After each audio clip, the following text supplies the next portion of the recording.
Are you concerned about all this corruption being misgendered as conspiracies? Well, don't you worry. Sit back, relax, and join in the conversation as we talk with today's guest. Welcome to another LSB Film Productions podcast with your host, Chris Brooks.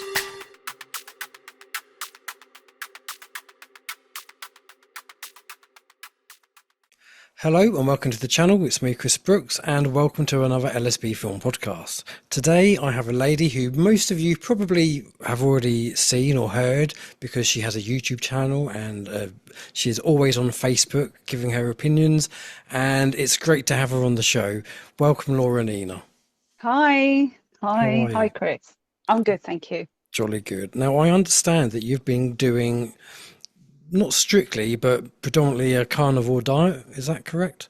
Yeah, I call it a bit keto, or you can call it relaxed carnivore, whichever you like. So I'm more probably, relaxed carnivore, keto, just to make it easier so people can understand that it is a mixture of keto, not quite so strict carnivore.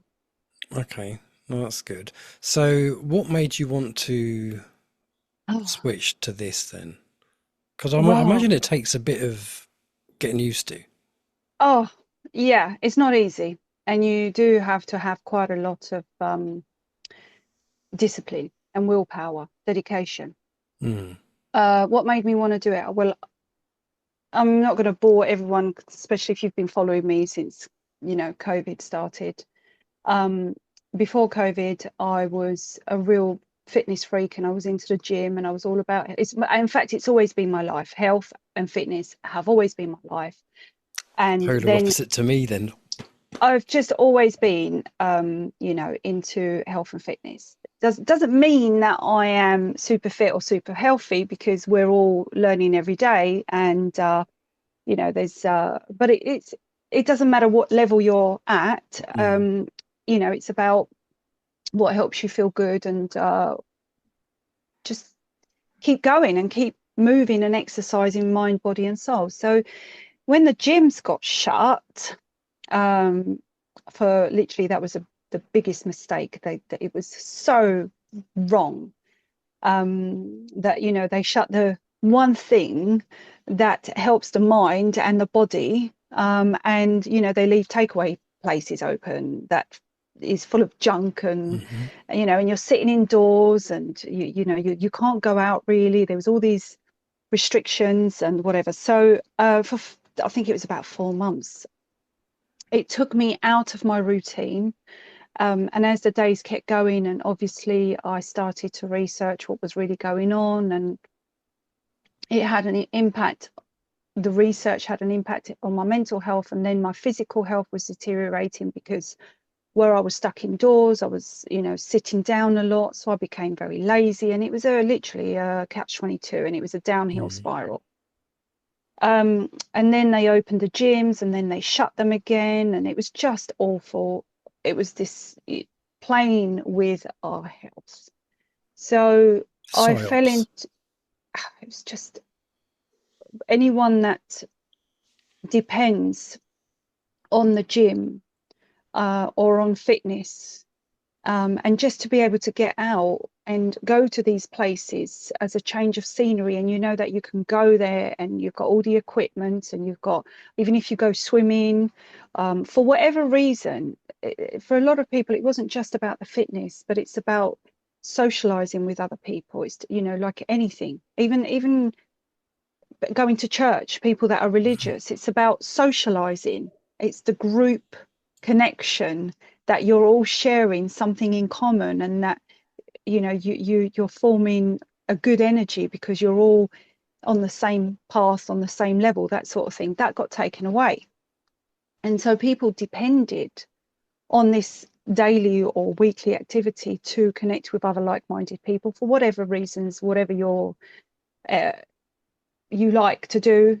So that got taken away. So I fell down this deep hole to do with my health, and gave up my health for the movement, because I just couldn't do both. And I was going through my own emotions, and so I really put on a lot of weight. I started to, which I'm still trying to lose, by the way, but I don't care. But lost a lot of strength. And so I got to this stage where I was like, no, that's it, enough. We're here trying to change our health. We're here talking about health, but it's proving really difficult for me to get out there and do something about it, because I've become a bit of a recluse. Bit of a hermit. Yeah, I don't go out as much. I don't want to. Since COVID, I've literally, unless I absolutely have to, I'm kind of locking myself away indoors. Other than when we went on the marches or when we done whatever outreaches that we done. And let me just clarify, you're not locking yourself in the house since COVID because you're scared of a fictitious entity that they will scare you, and so you need some treatment for it. It's just that you're fed up being surrounded by fart heads, maybe. Well, I was scared about the zombie apocalypse that I was seeing out there. All these zombies walking around like that. It felt like I was part of a scene out of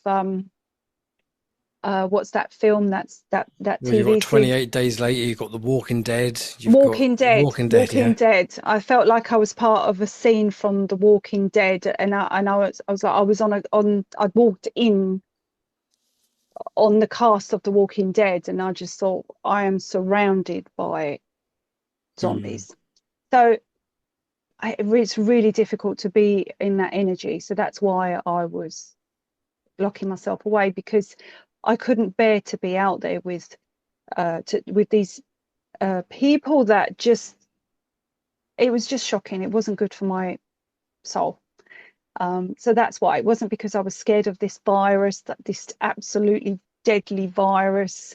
And I would just like to say, for the sake of viruses, I've been in hospital for helping someone close to me for about 2 weeks now, every day in and out of hospital. And I've been around really sick people, elderly people, people that have got serious bronchitis, pulmonary diseases, coughs, everything, sickness, and I'm absolutely fine. I've not even had a sneeze.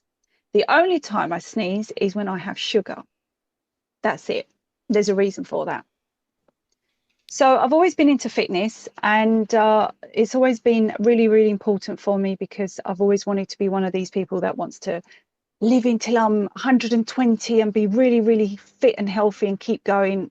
Because for me, the worst fear was to become dependent on someone else to take care of me, you know, and end up with a serious disease. So I was a bit of a hypochondriac before COVID as well, which that's now gone.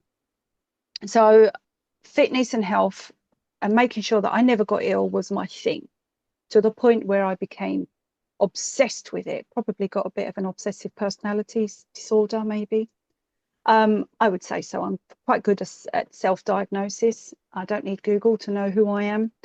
But when I give myself, and I give myself to something that I really makes me feel good, and I do become quite obsessed. I'm aware of that. I'm not obsessive, but I am I've got quite an addictive personality. I'm all or nothing.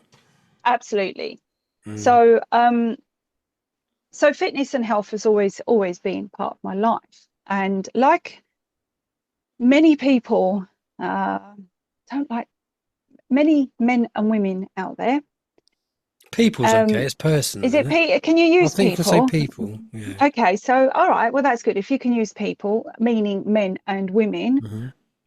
I've gone in and out of different diets, and I've tried the vegan. Actually, I didn't do so well, but I went vegetarian, tried to go vegan, didn't really do very well with vegetarian. I tried Slimming Worlds, I tried Weight Watchers, I tried the 5-2 diet, which is a 5-2 lifestyle, which is where you fast you restrict your calories for 2 days a week, which you can do the 4-3, which means you can do 3 days a week, and they've adapted it.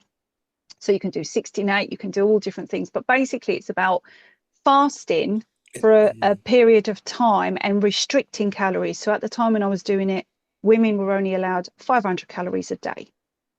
Now, when I first learned about this, I was like, screamed at my friend. I was like, 500 calories. My God, what that's just, that's does anyone live on that? But then when I learned the health benefits about fasting, I thought, right, I'm going to give it a go, because when you say to me health benefits, then I'm interested to know more about it, which is quite funny that where I'm so much into health and health benefits, it's ironic that I didn't fall for the slogan, for your health, when they were pushing everybody in a certain direction for your health. That had nothing to do with your health. And so it's funny that I didn't fall for that, because one thing I do know about health, is that, I sound like Boris, what we do know is that health is about allowing your body to do what is naturally capable of doing without too much external interference. Mm-hmm. So this is the one thing I do know, is that what you put inside of your body should be what you eat and what you drink and what you put on and in, is about helping your body to be able to give back to you naturally and protect you naturally. So that's why I didn't fall for your health, because I realized that was nothing to do with health. So you gotta be careful about who's paying the for your health slogan, because that's worth, for your safety, that's another one, they're worth a lot of money. Trust the science. Trust the science, yeah. So when I was a child, I grew up in Sicily on a farm. And so over the years, and with everything I've learned, and the only thing I can say to people is I've always had this sort of picture. If anyone wants to sort of go, well, how do you know this? It's really hard to pinpoint one thing. But what life to me is like if you've got 1,000 pieces, 1,000-piece puzzle, and you sort of tip it on the table, you've got all these pieces everywhere. That's life. From when you're born, you're a child, and you come into this world, and there are pieces everywhere, and you're learning, you're looking at all the different things, and as you start to grow and you learn and you experience different things in life, you get to a stage where you're then able to start piecing some of these pieces together to start developing a picture of your life and what suits you in your life. And so that's what this journey's been about for me. It's been putting some of these pieces together that I've learned over the years and connecting them. When you don't necessarily, at some stages of your life, you learn something and you dismiss it and you think, oh yeah, that's rubbish. But then later on, you realize actually that piece fits here. And so my experience as a child on a farm started to fit later on in life when I was learning about health and what is good for our body and optimum health. Now, I'm not here to tell people what they should be eating, and I just want to sort of clarify this. A bit of a legal disclaimer, I think, might be important. This podcast is not to be considered as a replacement for medical consultation or a substitute for professional medical advice, diagnosis, or treatment. So anyone listening to this who is already following a medical program, do not stop, because I'm not here to give you legal or medical information. I'm just giving you my experience. It's general, and we're here just for discussion, entertainment, and purposes. So please do not misconstrue my words. You had that ready on a script. Yeah, I could carry on. It's quite long, but I think we get the gist. No, this is just your story. This is your story. It is absolutely my story. So with my upbringing on a farm, then when I came to England, so on the farm, I say the farm, I lived in Sicily in the mountains, and we did have a little sort of farm. And when I grew up, I realized that, you know, the people that were able to have more animals on the farm were more wealthier than the people that didn't. They were automatically classed as being rich because they were able to afford to keep animals. Either they had the land, they had the family support, and they could provide more animal products for themselves. Whereas the people that didn't have animals were classed as poor peasants. And there was a real strong belief, you know, like if you only ate pasta and veg, or you know, potatoes, which we didn't eat a lot of, you were a peasant, you were poor. But if you had animals, you were wealthier. And obviously then you went up the food chain, and the ones that paid for others to keep the animals and produce the food were the very, very wealthy, because let's face it, the elites don't get their hands dirty, they pay someone else to do it. So they have a choice. But that was the common belief, and that people that had animals were wealthy. And so as a child, I absolutely hated vegetables. I liked fruit, but I hated vegetables. So we ate a lot of pasta. We ate a lot of, in Italy, you do eat a lot of pasta, and we ate a lot of bread.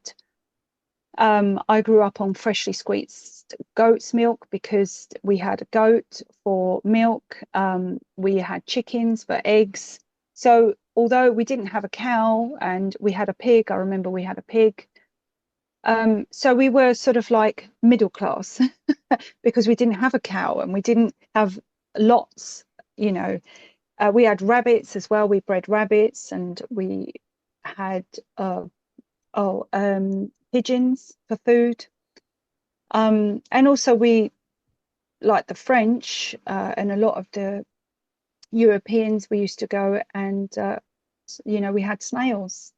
But you would make the most of the animal you ate. The one thing you did not do was waste any part of the animal. Just be grateful you weren't Chinese.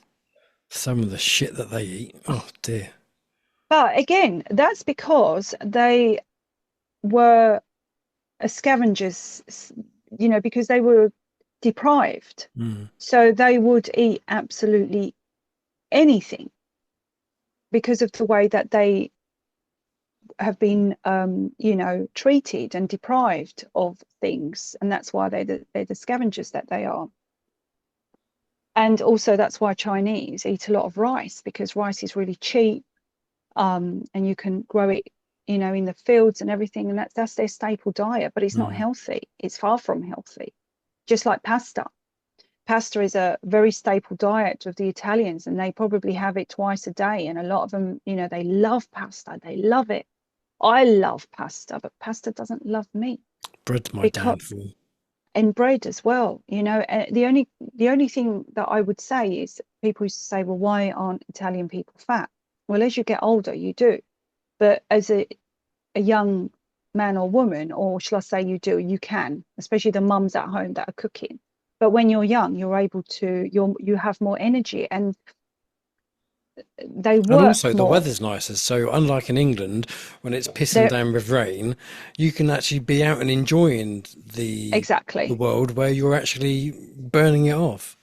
That's right. So they're outside more, they work in the land more, they're not as lazy, you know. Let's face it, even in England, I believe it was the same thing. When you go back 40, 50 years, hold on a minute, I'm 50, so maybe 50 years, 60 years, there was no such thing as sitting behind a TV playing on a PlayStation and, you know, the couch potatoes, as you like it. People were out working, and they came home after a hard day's work and sat down. So you were more active.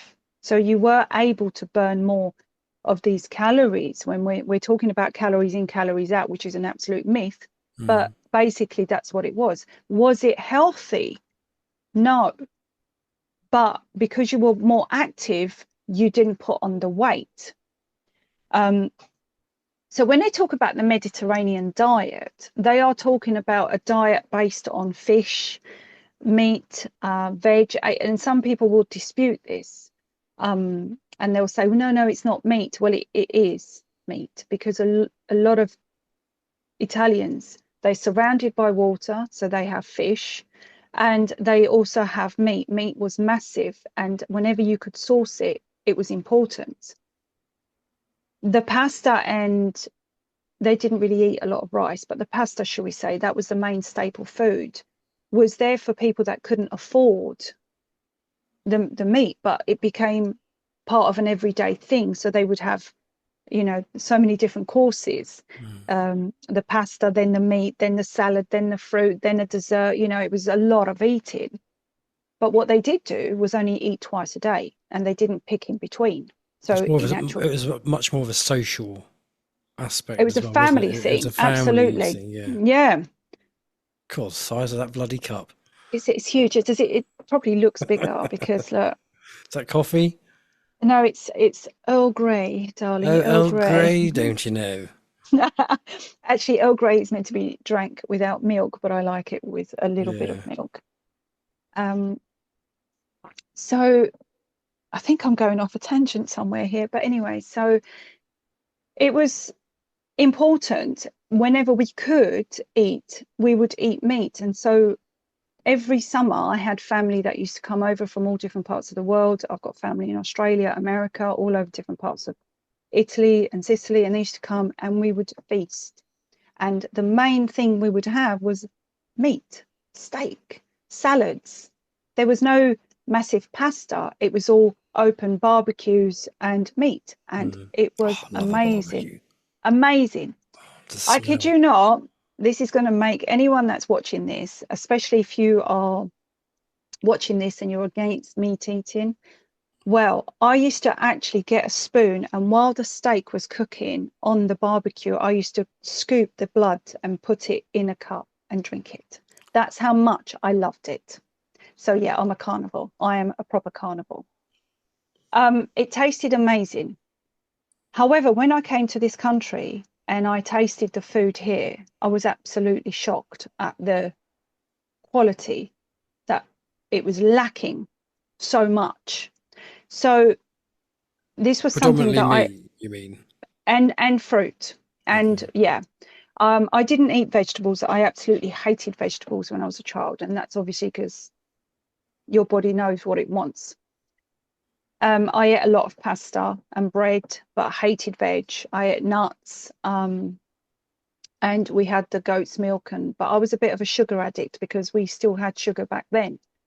And of course I would have been a sugar addict because my main staple diet was bread and pasta. So of course that leads you to crave more sugar. So I was actually a huge sugar addict, because bread and pasta and anything carbohydrate turns to sugar in your body, because it's a high carb diet and carbs turn into sugar. Then so I've always suffered with a sugar addiction, and I've had a sweet tooth. And anybody that's known me for many years will know that I have an absolute weakness for cakes, chocolates, and going in, meeting up with friends and having a coffee and a cake was like my heaven. Walking into a cake shop, I'm like, I'm in heaven right now. Afternoon tea. Yes, and cakes. Oh, heaven. So when I came to England, I found foods like baked beans. I mean, it tasted amazing. I found ketchup and brown sauce and salad cream, all these flavors that I'd never had before. Weetabix, cornflakes. I was like, wow, what is all this? I've never heard, never seen them. And I wanted them more and more and more. And I sort of developed a bit of a food addiction to these, and overate everything, because my body just, you go into like a survival mode, because you think, I might never get this again. So I kind of developed a bit of an eating disorder because I've got this obsessive personality. And I wanted more of them and more and more. So I was eating a lot because it was sugar, it was sweet, it was things that I'd never tasted before. And because my gut had already been very well adapted to carbohydrates and developed that sugar craving, that's why I was craving more of these things. And so I suffered a lot with my weight and addiction, if you like, because it is an addiction. It's one of the worst addictions you can have, sugar. They say it's harder to get off sugar than it is heroin. Absolutely. And so what was happening was that I was never full. I was never, it was never Satisfied. enough, never, you know. And what would then happen, and the other thing that you've got in England was really weird. We didn't have it out there, although ours was more fruit.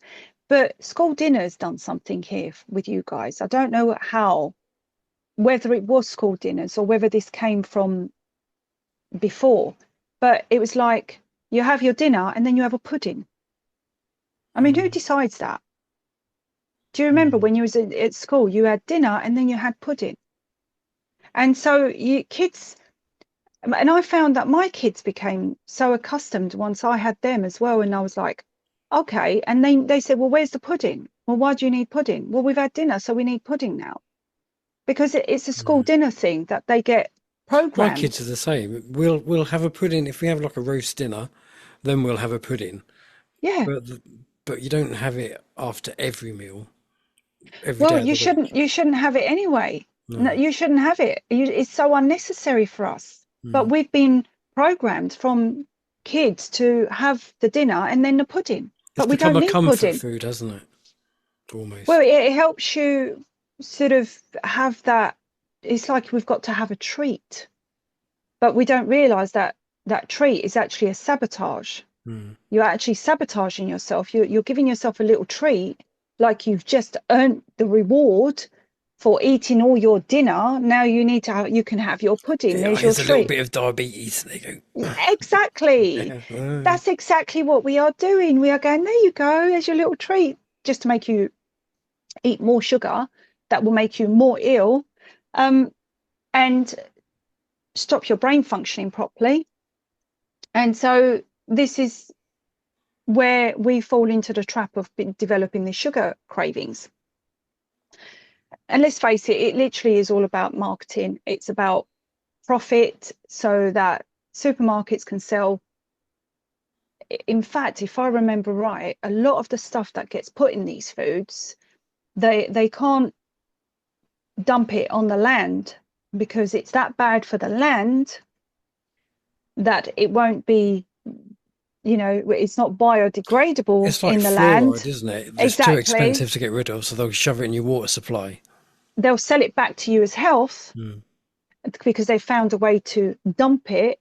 They can't dump it on the land because they'll get sued for ruining, the world, the environment. But they'll think, right, okay, so if we can't dump it there, we'll dump it inside of you and make you think that it's for your health. And so we'll sell it to you in the form of cereals, in the form of fluoride, in the form of anything that they can. And we'll say it's been fortified with. And every time the word fortified comes in, it makes you think, must be good for me because it's been fortified with iron and vitamin and calcium and all these different things they put in there. But it's fake. And they take the goodness out of it and give you artificial goodness once again. Even worse in America. Yes. Terrible. And then what you end up with is so then they develop this American diet, standard American diet, which is funny because standard American diet stands for SAD. So they've made us sad by what they've advised us to eat, and we don't even realize it. So basically, our bodies do not agree with what the government says, but we are constantly fighting against them for our health, for your health, for your safety. And so then I realized, obviously, that you've got the food pyramid, the SAD diet or recommendation of the food pyramid, puts very little fat up the top, and at the biggest thing is grains like brown rice, bread, brown, everything's brown as well. And then, you know, fruit and veg, and then a little bit of meat and a little bit of nuts, and then little bits of fat. Well, actually, you should tip it upside down and get rid of the biggest strip, because our bodies do not need any carbohydrates at all. And then I realized that there was a massive push to make people think that they shouldn't eat meat, which got me thinking, well, why is that? Because I've always been raised on a farm, and Well, it certainly helps with the carbon. It'll reduce your carbon. So it certainly ties in with their little climate change scam, doesn't it? Everything is all about what they'll say to you. It's all to do with the climate change and, you know, carbon footprints and, you know, net zero and all this. And it's all it really is to weaken us and put them in control, and that weaken us to make us weak mentally and physically, and make us dependable on a business called Big Pharma. And Big Pharma also is, you know, that it's a corporation, and a corporation has other corporation friends, and they all talk to each other and say, well, if you know, are there to prescribe them this medication, I'll tell you what we'll do. We want to make money out of it as well. We're going to make them ill for you. And then you've got another corporate, and they all work together like a big spider's web to ensure that they're all making profits on your health. So, but they've got to feed you the wrong narrative to make these profits. And the wrong narrative for me, with my journey and with knowing what I know, has been to push the narrative to eat less meat and promote the veg and fruit. And so the vegetarian or the vegan, or now they call it plant-based. Now, I know there's going to be a lot of people that disagree with me, because, and it's okay, because, you know, we're all here to have our own individual journey. And I'm not here to tell you that if you're a vegetarian or a vegan that you don't have a healthy lifestyle. I'm here to tell you that to say that meat is unhealthy or bad or gives you cancer or whatever else you want to say is wrong. And the push has been to stop people eating meat for a reason. And the reason is because animal products are actually the healthiest thing you can put in your body. They are the optimum diet or way of life for us to eat.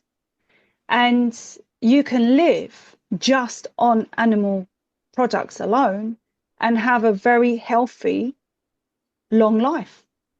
And many people now are finding that just by eating animal products, which is a carnivore diet, and if you want to go to the extra extreme, you can do the lion diet. They've managed to... Isn't that what the politicians have? Lying, yeah. We're talking about the real strength here, the lion. So what's the lion diet then? It's literally steak and salt. It's red meat and salt. Lots of salt and red meat. And people are doing this because they've decided to question, as you do, why there's such a push for people to not eat this. There was a story, I can't remember his name, and he decided he was very, very ill. I know his name, but I really can't remember.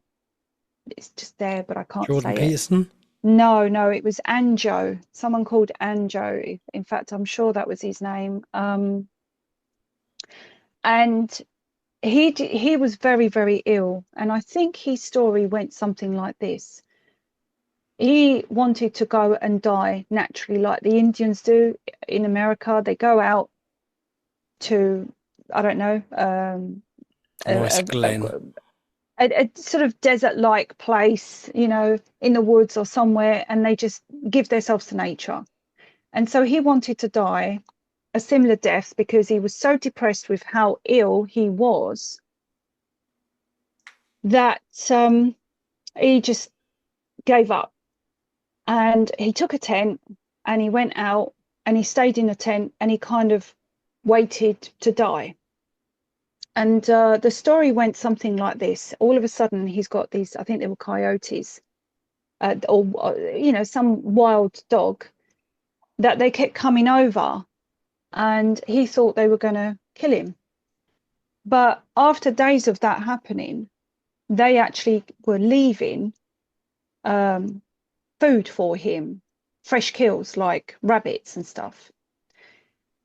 And he hadn't eaten for a good few weeks, still wasn't dying. He had water, but he still wasn't dying. I don't remember the exact days or how long he'd been there. I can't say exactly how long, but he hadn't eaten for an amount of time. And he thought, you know what, if these animals can eat this, I'm going to try it. What else have I got to lose? I'm dying. And he did. And he started to eat the raw meat. And he actually found that he was getting better. And he wasn't sick and he wasn't ill. And because they say to you, you shouldn't eat raw meat because it contains all this, that, and the other. And he actually started to get better. And that's what made him come back and look into what we are not allowed to do. And he's written books since. So the point is, we are being forced and fed the idea that we should be eating all these fruits and veg. But what we are not being told is that fruits and veg can cause you more harm than good.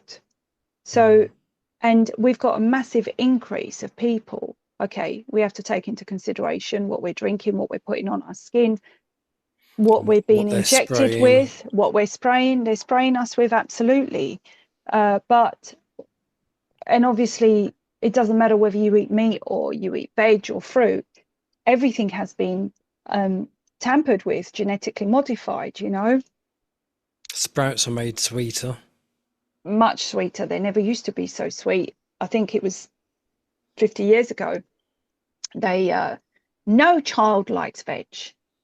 It doesn't matter how much they might like fruit, but they don't like veg. So they've made them sweeter so that they can tolerate them more. So naturally, kids are just going to turn their nose up.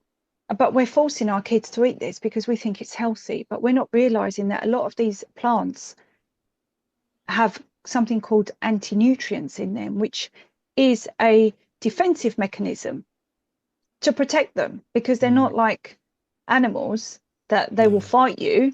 You know, if you try and hurt them, they will fight you. Plants have a different mechanism to fight you. That's why things like kidney beans and, you know, they have to be soaked for hours and then cooked for hours because they contain all these anti-nutrients that are very poisonous. And same, you shouldn't eat things like pepper seeds and stuff because they've got a certain amount of toxicity, and that is because the seeds are their germination, it's their how they produce more. Yes, so, and they are, that's right. And it's the same with fruit. Fruit is actually something that birds like to eat, and then what happens is that the birds will eat the fruit, and then the seed will go through the bird, they'll fly off, and they'll, you know, release the seed, and that's how plants keep growing and fruits keep growing, because this is what the recycling of nature is, but it's not made for us. So there's a lot that we're being pushed, and one of the biggest things is oxalates. Like spinach is one of the worst things you can eat. It's really high in oxalates, and now they're telling you to eat it raw, and they're now saying to you, you should just gently steam, gently, you know, or try and eat it raw, go onto the raw veg, where it's probably even worse for you because you're not cooking we used to overcook the veg, back in sort of the 50s or whatever, 60s, you know, people used to moan about overcooking veg, and now we're steaming them, gently steam. But you're probably causing yourself more harm because you're eating them more in their raw state, and in their raw state, they have a stronger mechanism to fight you. Don't they So have something like leeching or leching or something as well? I can't is it? remember. I think it's lectins. I'm sure Yeah. it's is it or something like that. I can't remember, Mm. but yeah, there is something else. And I'm still learning, but you know, it's an ongoing journey. But I did do some further. This has been really interesting for me. And so I've been looking into this more and more, and then I decided to try it for myself. But nuts, for instance, they contain a really toxic chemical. It's a bit like cyanide, isn't it? Mm. And so the original nut is bitter, but they've made a sweet variety, sweet almonds, and the original almond is bitter and it's toxic. So this is how they get you to go and eat these things. So they make a hybrid, sweeter variety. When I was in Italy, when I was a little girl in Italy, I remember picking oranges from the trees, and the orange tasted very, very sweet and beautiful. But when I came to England and I had oranges here, it was bitter and horrible. And I believe that's because of the sun. So some people can say that they thrive on a vegetarian or vegan lifestyle, but maybe you're living in a country where you've got better soil, more sun, and because you're living in that country, maybe for you it's more beneficial to eat more fruit and veg to hydrate yourself because you have the sun. But when you're living in a cold country, and even during many cold times, you know, in Italy, I lived in a mountain, we had snow for weeks and weeks and we couldn't get out. During those times, we ate fatty foods. You know, we used to eat the skin off a pig. You know, you boil it and you make gelatin and you literally eat the skin. Fat was really important during these winter months, not fruit and veg, fat. You couldn't grow fruit and veg in the winter when you got snow. So you had to rely on things to sustain you, which was the fat.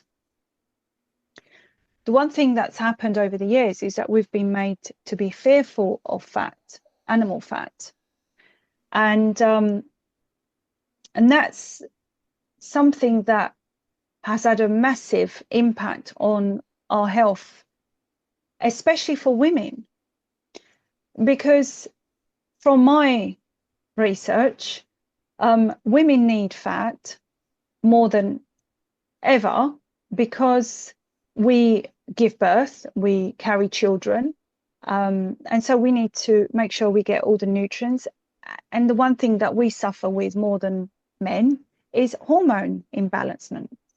And then we take the pill to regulate hormones, to stop us having babies, to, you know, be liberal women and whatever, to stop the cycle of nature, which again interferes more with our hormones. But the one thing that really helps women regulate their hormones is eating animal fat.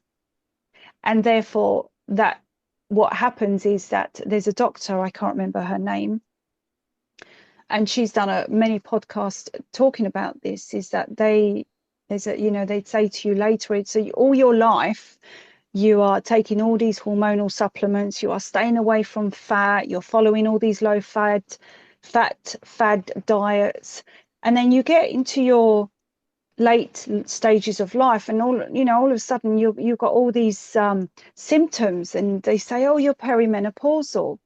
Well, you're not. You've just got a massive hormone imbalancement because you stayed away from the foods that needed throughout your life, that you needed to help you regulate your hormones. And then they put you on HRT when all along you could have regulated that by avoiding all these artificial hormones to stop you. Admittedly, you've got to be careful. You know, you don't want to have children when you don't want to have children, but because we've got a society now which is a free-for-all, sleep with anyone, people are taking all these hormones because they don't want to have these children. So this is what's happening. We're abusing our bodies because we're abusing ourselves. And then we're taking away Abusing the the food. biology of your body. Yes, absolutely. So now this is another reason why we've got more increase in women suffering with menopause, perimenopause, or needing HRT, because it's all a business. And we're lacking in so many minerals and vitamins because we've been taken away from the foods, the animal foods and the fats, which are available, biodegradable in our body. And we absorb the most amount of nutrients and vitamins from animal produce and animal meats, you know. So there's been a massive push and a huge agenda. And some people will say, oh, no, it's a psyops. The elites know they don't want you to eat meat, so they'll switch it and make you think that you shouldn't eat meat. So they're playing with your mind. But when you've grown up on a farm and you've grown up in what is classed as poverty, and you know that from experience, you know that meat and animal products are the most beneficial for your health, you don't need the elites to tell you jack. You just know that that's what you need. This is going back to our ancestors. This is why they call this the optimal diet for us. It's going back to times where we had to sustain, and we knew that for strength, for health, to sustain us through the coldest months, we knew we needed animal fats. We knew we needed fatty foods. In Iceland, I think they Whale blubber, isn't it? yeah, or seals. They get the seal and they bury it with salt and they ferment it for, you know, days and days, and then they eat the seal fermented with salt. And they do this, I think, with ham as well. In fact, I was talking to a friend of mine that, you know, they make bacon. You know, it's just pork with lots of salt that's been fermented. Is that like beef jerky? Yeah, beef jerky. It's so good. So I don't even know if I've actually ever had beef jerky, you know. Yeah, it's probably better done at home. It's just hydrated beef, sliced beef. It's amazing and it's great, and it's a snack, and it's full of goodness. So And like pork scratching, you know, the fat off the pork, people, you know, they sway away from that. In fact, when you do it at home, you know, and you salt it and everything, and it's perfect. I love crackling. Yeah, but don't buy it in packets ready made. Again, if you're going to buy beef jerky and you're following a low carb diet, make sure you check the carb content, because now they're adding so many flavors to it, like maple syrup flavor, barbecue flavor. And if anyone wants to do the keto carnivore, Wheat flour. yep, try to stay away from anything like that. I mean, we could talk about this all day long, but you know, stay away from gluten, stay away from grains. They just don't feed your mind. They don't feed your gut. They are completely unnecessary in our body. And what they do is they make your body run on sugar as fuel. So carbs turn to sugar. And so that's why when you eat too many carbs, you get that slump.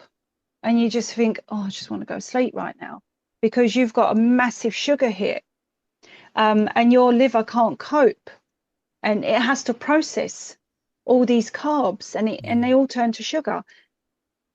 And that's why they tell you that you need to follow a calorie-based lifestyle, because it's about putting less calories into your body and eat less, and you know, burn more. But that's not the truth, and you don't realize that's not the truth until you see it from the other side. Because if you're not eating sugar, then when you are burning off, you're actually burning off body fat as opposed to just the stored sugar that you've been eating. That's right. You're turning your body, your fat, you're releasing ketones, which is why they call it a keto diet. and you're in a state of ketosis, because what you're doing is you're breaking down all those fatty acids, and they're being released through the liver, and they are, these ketones are what is fueling you, and they fuel your brain, they fuel your heart, they give you energy. So what you've done is you've converted your fuel source. Instead of using the carbs or sugar, you're using the fat and turning it into ketones. And so that's you've converted your fuel source. The difference is that with using fuel from fat is you don't get the slump. So when you've got fuel from carbs, you have a limitation, because you need to eat it to convert it to release it. But when you are using fuel from fat, you have storage of fats, and it's healthy fat, and you then have a constant flow. And that's why the other thing that you do is when you convert to fat, eating fat, or eating a very, very, very low carb diet or lifestyle, is that your body will naturally tell you when it's full up. You cannot overeat. You might do in the first week when you're transitioning, because you have to transition, but you physically cannot overeat fat. But you physically can overeat pasta. You physically can overeat rice. These are the foods that you can, because they are sugar based. Whereas fat on its own, without the sugar, you cannot overeat it, because your brain will start working and telling you that's enough. That's why you get the meat sweats. When you've had loads of meat. I've never had that. Oh, really? you never had them? Yeah, I've had meat No. sweats before.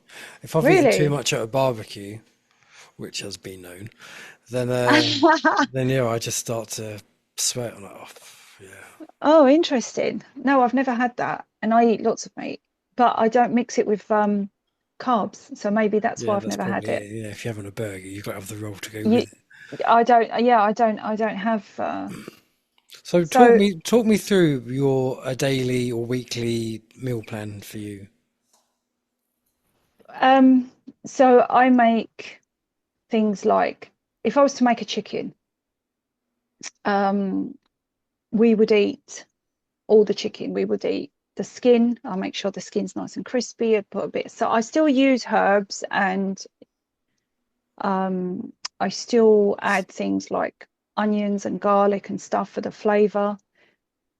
So we would use up all the chicken, and what would I have that with? I'd have it with maybe extra butter. I make a butter which is infused with herbs, things like rosemary, bay leaf, thyme, oregano, things like that. Garlic, I infuse it, and so we have a scoop of butter. I cook in animal fats only. I don't even use coconut oil anymore now.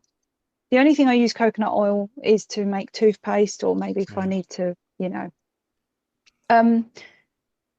and we eat all the chicken, and the bones. Then I've actually made some today because we had chicken yesterday. I will boil the bones further and make a broth out of that, and that is your collagen. In the morning, we might have whatever eggs you want, however many you want. We don't eat first thing in the morning. I normally tend to go until about 11, and then we'll have something, either eggs with bacon or prawns, egg and prawn omelette, something I like. I prefer omelettes or poached eggs or boiled. I'm not a massive fan of fried eggs, but it's each to their own how you like your eggs. Eat them raw if you like. I probably poach because it's the closest thing to fried. But I probably prefer hard boiled eggs, to be fair. Yeah, hard boiled, but you need fat. The one thing you need is fat. So I've even got to the stage now where I'm eating slices of butter. Oh, and really? It's lovely. I didn't think I'd enjoy it, but I'm actually eating slices of butter, but it's got to be good butter. And I found from the last podcast that I'd done on my Facebook, someone said, oh no, there's raw butter in Sainsbury's or Aldi, and I couldn't believe it. And there is. What's raw butter? It's not been processed. It's not been pasteurized. So So is that the similar? So is that similar to raw milk? raw milk, yes, raw milk Because is I not. thought that was illegal to sell in the shops, raw milk. Makes you wonder why, doesn't it? Why Mm. is it illegal? Because they tell you that there was an E. coli outbreak, and it, it's very unhealthy for you. And if you drink raw milk, it contains all this bad bacteria. Actually, quite the opposite. It's good bacteria. Mm. I was actually Um, told that if you drink raw milk, you can drink it by the bucket load and you won't put weight on.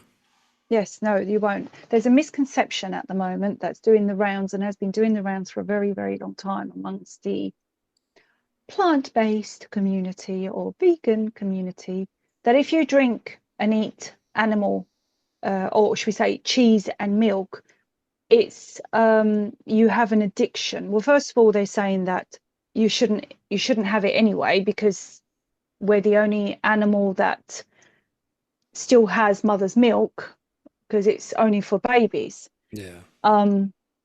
And then they say that it contains something that makes you addictive and you can't get enough of it. And so then when you eat cheese, you become addicted. Well, I'm not addicted. I have cheese, okay, and I'm not addicted to it. I don't necessarily drink, even though I'm a massive believer of raw milk. I personally don't drink much of it, just because I'm not a massive fan, but my family are. And Does it but taste what any I different? No, it tastes better, if anything, because you've got the natural cream, and it depends where you get your milk from, because you can get the Jersey cow milk, Mm-hmm. and that's really lovely and creamy.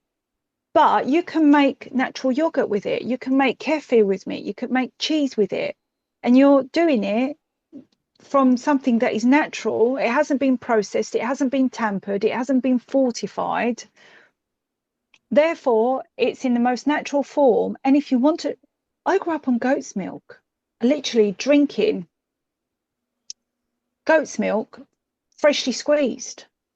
I can't do it now, but I wouldn't want to. I'm not a fan of, it's a very strong flavor, but at the Mm. time I grew up, and I have got really strong bones. I've had some of literally the falls that I've had. I was a tomboy, huge tomboy. I thought I could fly. I thought I could jump off buildings and fly. Should have had so many broken I bones, think and I you were didn't. taking LSD. I'm telling you, I was like, I lived it. I had a very, very good imagination. And so I used to really, because I was a child on my own on a farm. So my imagination was really important, because I was very creative. There was no TV there, Mm. when I grew up, I didn't have any of that. And so I used to sort of create things. And I've always been fascinated with flying, because I used to see the birds fly and I wanted to be like them. So I always used to jump off of things thinking I could fly. Honestly, I should have had so many broken bones. And when I say that, I relate that to nowadays, and kids having falls that are less than what I did and breaking bones just like that. Mm. And I'm thinking, wow, that should have happened to me and it didn't. And I've always been told it's because of the milk. That's because Maggie Thatcher stopped all the milk at the schools. That's what it is. Yeah, but it has to be the raw milk, because the difference is that the raw milk has, when they say if you drink milk, you get calcium, you can only get that from the raw milk. You can't get that from shop bought Pasteurised. milk. Mm. Yes, because it doesn't convert like that. Um, so yeah, it's something that I do really believe that if people should be going back, if you are a milk drinker, and I'm not a fan of people that sit there and go, you shouldn't, it's addictive, it's only for the babies. No, we are an advanced species, if you like, hybrids, whatever we are, who knows what we are, that we have the ability to work with the animals and make use of everything. And so therefore, if we can work with the animals and get the milk and create stuff from it for the benefit of our health, then that's what the animals for me are there for. We are in a cycle of life Mm. where everyone helps everyone to sustain themselves. And we have been made to think that animals are just these cute little fluffy bears that we shouldn't be. Yeah, Disney have a lot to answer for. Yes, and we need to dress cats up and we need to dress dogs up. And we're dressing monkeys up, and we're making all these Humanizing them. cute. Absolutely. And therefore they are playing with our minds. This is another thing that made me realize. Somebody said this to me and I was like, penny dropped. Yeah, I didn't grow up thinking that animals were human like. I knew they were animals. I knew they served a purpose, just that birds have their purpose, and everyone on this plane has a purpose. And to start, I think, was it Beatrix Potter when they made rabbits and gave rabbits clothes and big soppy eyes, and they made them look so cute, and now this is what we've got, and we're forgetting the role of an animal. Or Winnie And the it's Pooh to do and Piglet. Winnie the Pooh, exactly. They made kids develop an emotion that is not true. It's not actual. An unhealthy attachment. It's unhealthy, yeah. And we're forgetting what animals are there for. They are there as part of the circle of life, for feeding back into the ground, for cultivating the land, for working with farmers, and for feeding us. Yep. That's what the animal is there now, feeding us through the produce and through when the animal, what the problem is. And even humans, because you're either put in the ground and then you become worm food, or even if you're cremated, you normally end up being scattered somewhere, and that's got high volumes of carbon in it, because essentially we are carbon. So you're still feeding the ground. This is it. We are also meant to be part of that cycle of nature, because even plants want meat. And even plants thrive on meat. And people go, oh yeah, but they're plants, we eat the plants because we don't eat the meat, but even plants like meat.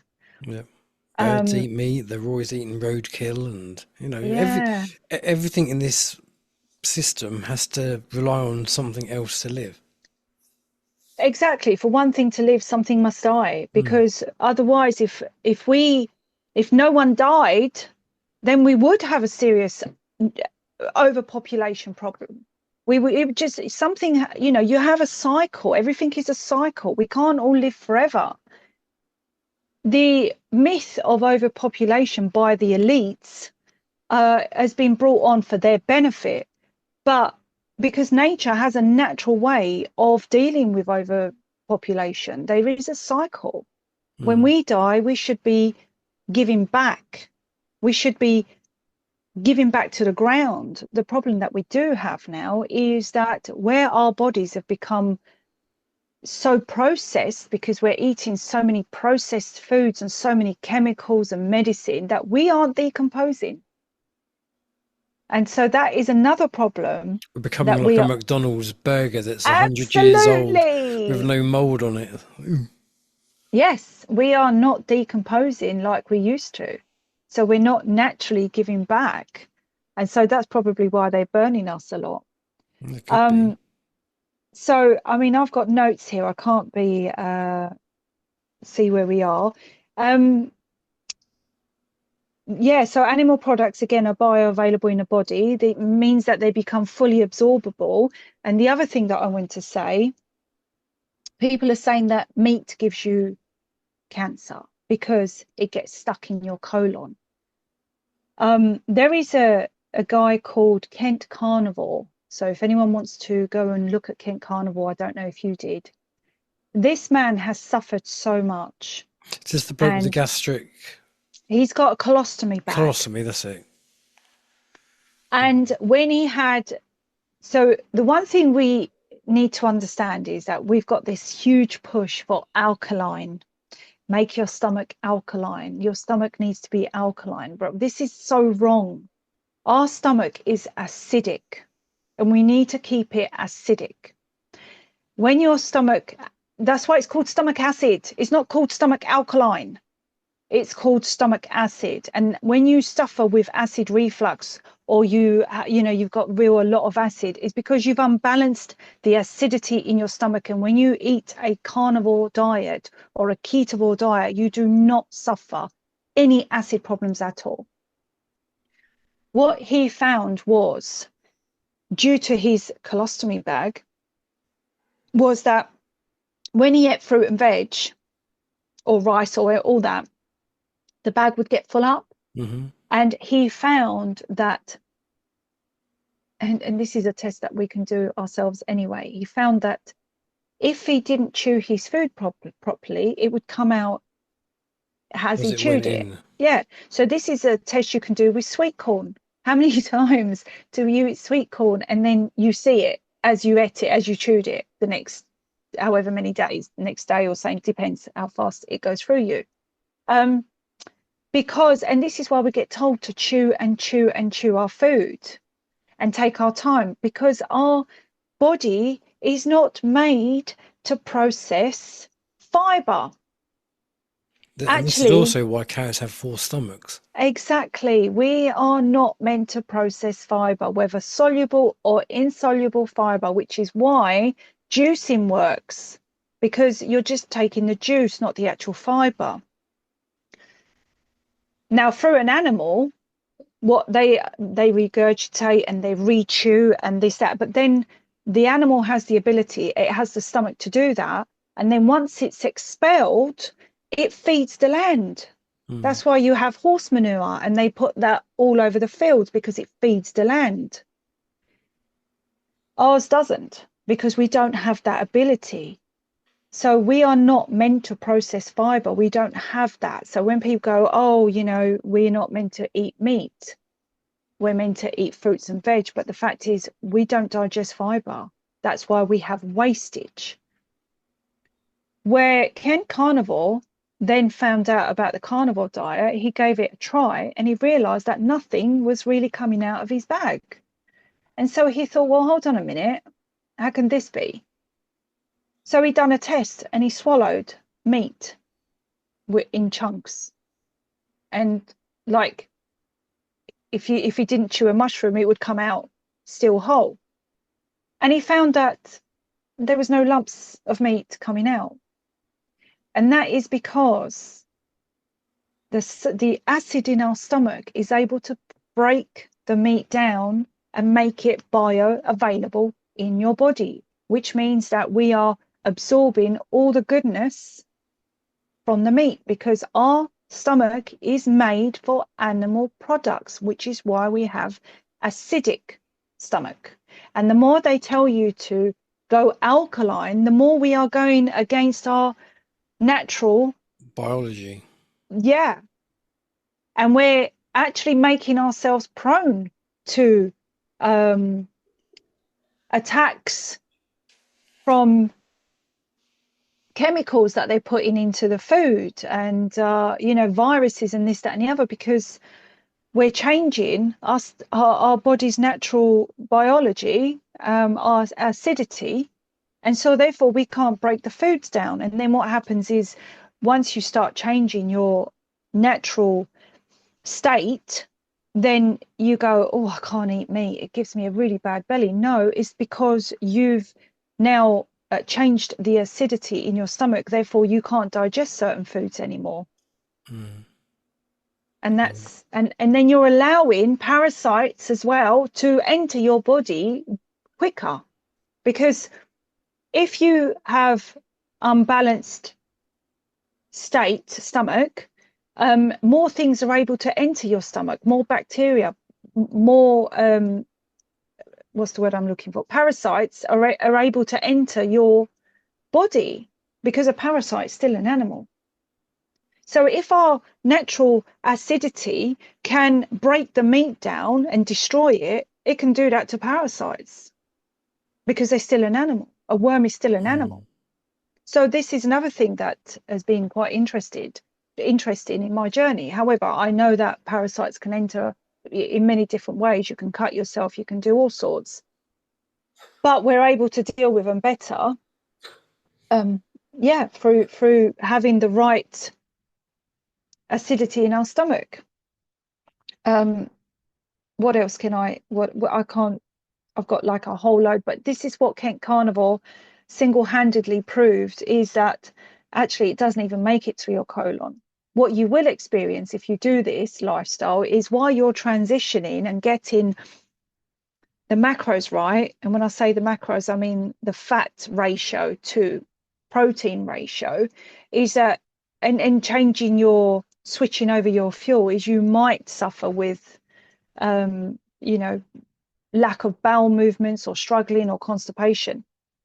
So to help you, there are things that you can do, like up your magnesium, maybe also some vitamin C in the first week or month until you regulate.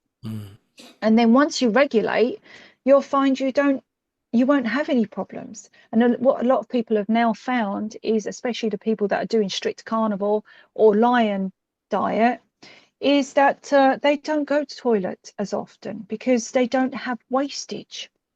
So they might go a week and very minimal, because there's no wastage, because your body's absorbing it all. It's not stuck in your colon, it's just being absorbed. No, that's brilliant. Well, listen, thank you very much for your experience. Hopefully it's encouraging more people to just to think outside the box, if nothing else. You know, At I think least that's question important. it. Yeah, definitely. Yeah, at least question it. You know, question. And again, I'm not here to tell people what to eat. I'm only sharing my experience. But we have to question this, because we're being really pushed in the direction of not eating the meat. But, you know, you only have to look at the films. You know, it was the Vikings who ate the meat. It was the kings that ate the meat, and the poor people ate the grains and the veg, while the kings had a king's dinner and it was meat on the table. No, that's it. 100%. No, brilliant.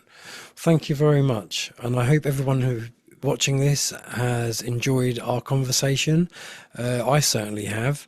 And I shall leave Laura's YouTube links in the video description. So Laura's had some amazing guests who she's interviewed, probably some rival mine, so it's well worth a look. But for now, I hope everyone's just had a great time, and until next time, take care, and I'll see you all again soon. Bye for now. Thank you. Bye bye. Thanks, Laura.